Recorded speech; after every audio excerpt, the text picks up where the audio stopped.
Assalamualaikum warahmatullahi wabarakatuh. Semoga kedamaian, keberkahan, dan rahmat Tuhan Yang Maha Esa senantiasa menyertai kita semua.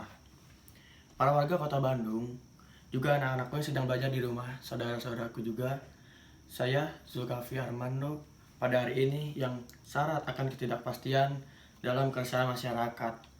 Suasana yang sulit dirama penuh rasa was-was, saya mohon para warga agar bersama-sama memanjatkan doa keharibaan Allah Subhanahu wa Ta'ala, Tuhan Yang Maha Esa, agar kita diberi petunjuk dan di jalan yang lurusnya, kembali pada ketentraman lahir dan batin. Di masa tanggap darurat bencana virus corona ini, kita harus menghadapi dengan sikap sabar, tawakal, tulus, ikhlas, pasrah, lahir batin, disertai ikhtiar dan berkelanjutan. Seperti juga bagi saya yang berkewajiban menjadi pamong praja beserta pamong rakyat Bandung, harus berpegang teguh pada ajaran Sunda. Jalmi anu sabar, pada pasti rezekina lancar, masihan hidup langkung berkah. Suasana dualistis ini ibarat mata uang logam. Di balik bahaya ada peluang, bagaikan pedang bermata dua, bisa untuk membunuh musibah atau bertahan hidup. Islam mengajarkan di balik cobaan hari ini selalu ada berkah yang datang kemudian. Kemudahan memang tampak enak dan bisa membuat orang terlena, di mana seorang pengemudi mobil mengantuk bukan di jalan sulit dan sempit, tetapi di jalan raya yang mulus karena merasa dirinya aman.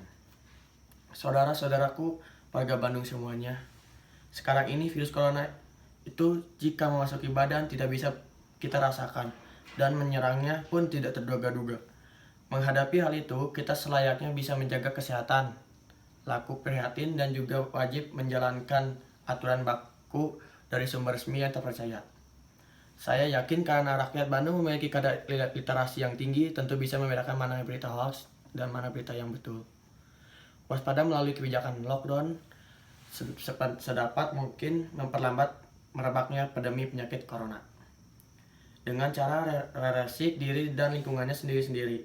Kalau kita merasa kurang sehat, memiliki kesadaran dan menerima kalau wajib mengisolasi diri pribadi selama 14 hari sama dengan masa inkubasi penyakitnya. Jaga diri, jaga keluarga, jaga persaudaraan, jaga masyarakat, dan diberi jarak aman.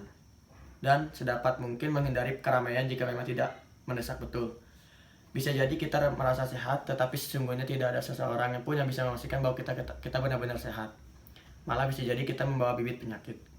Saya terus mengikuti perkembangan situasi terkait dengan COVID-19 dari waktu ke waktu dan terus memberikan perintah-perintah yang terukur agar kita bisa menghambat penyebaran virus COVID-19 ini dan tidak memperburuk dampak ekonomi yang bisa mempersulit kehidupan masyarakat ini. Salah satu dampak negatif COVID-19, saya mengajak untuk mencuci tangan yang bersih, tetap belajar dan bekerja di rumah untuk sementara waktu, dan tetap beribadah. Solidaritas masyarakat adalah modal sosial yang kita penting untuk menggerakkan kita bersama-sama melawan COVID-19 ini. Seseorang yang terinfeksi penyakit ini pun memunculkan gejala tertentu. Meskipun terdapat kasus yang tidak timbul gejala klinis terlebih dahulu, demam menjadi gejala paling umum di antara pasien yang terpapar virus.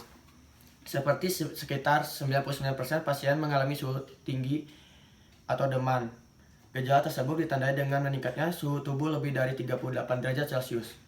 Sementara suhu tubuh normal sekitar 36,1 hingga 37 derajat. Sedangkan lebih dari setengahnya mengalami kelelahan dan batuk kering. Batuk kering terjadi setidaknya dalam waktu setengah hari dan terus-menerus. Batuk kering lebih berpotensi menjadi gejala COVID-19 dibanding batuk berdahak. Ini cara terhindar dari COVID-19. 1. Sering mencuci tangan, sekitar 98%. Penyebaran penyakit bersumber dari tangan. Mencuci tangan hingga bersih menggunakan sabun dan air mengalir efektif, membunuh kuman, bakteri, dan virus, termasuk virus corona. Penting menjaga kebersihan tangan membuat Anda memiliki risiko terendah terjangkit berbagai penyakit. 2. Hindari menyentuh area wajah. Virus corona dapat menyerang tubuh melalui area segitiga wajah, seperti mata, mulut, dan hidung.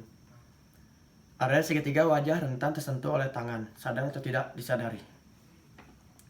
3. Hindari berjabat tangan dan berpelukan menghindari kontak kulit seperti berjabat tangan mampu mencegah penyebaran virus corona. 4. Jangan berbagi barang pribadi. Virus corona mampu bertahan di permukaan hingga 3 hari.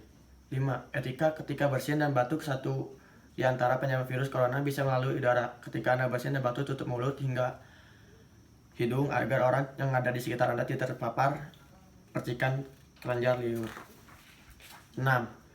Bersihkan perabotan di rumah. Tak hanya menjaga kebersihan tubuh, kebersihan lingkungan tempat Anda tinggal juga penting. Gunakan disinfektan untuk membersihkan perabotan yang ada di rumah. 7. Jaga jarak sosial. Satu di antara pencegahan penyebaran virus corona yang efektif adalah jaga jarak sosial. 8. Hindari perkumpulan dalam jumlah banyak. Pemerintahan Indonesia bekerja sama dengan Kepolisian Republik Indonesia telah membuat peraturan untuk tidak melakukan aktivitas keramaian selama pandemi virus corona ini. 9. Mencuci bahan makanan. Selain mencuci tangan, mencuci bahan makanan yang penting dilakukan. Rendam bahan makanan seperti buah-buahan dan sayur-sayuran menggunakan larutan hidrogen peroksida atau cuka putih yang aman untuk makanan. Pesan saya singkat, waspadalah dan berhati-hatilah saudara-saudaraku. Doaku buat seluruh warga sehat. Semoga Gusti Allah berkenan meridhoinya. Amin. Terima kasih. Wassalamualaikum warahmatullahi wabarakatuh.